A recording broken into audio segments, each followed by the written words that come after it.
এবার পুজোর আগে মাননীয় প্রধানমন্ত্রী আপনাদেরকে দারুণ একটা উপহার দিয়েছে। আমরা অনেকে জানি, অনেকে জানি না হয়তো। জিএসটি বলে একটা জিনিস হয়, এই যে বোতলটা কিনছি এর উপরে একটা ট্যাক্স থাকে। একটা খাতা কিনতাম আগে আমরা, বাচ্চাদের লেখার খাতা, তার উপরে একটা ট্যাক্স থাকতো, এটাকে বলা হতো জিএসটি।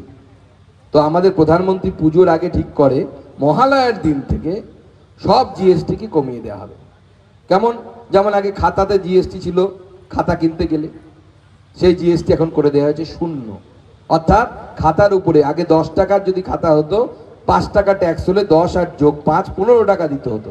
এখন সেই খাতা যদি 10 টাকা 5 যদি 100 টাকা খাতা হয় তার সাথে 5 টাকা দিতে হতো ট্যাক্স। তো 100 টাকার সাথে আর 5 টাকা দিতে হবে না, সেটা 100 টাকাতেই পাওয়া যাবে। এই উপকার মাননীয় প্রধানমন্ত্রী করেছেন।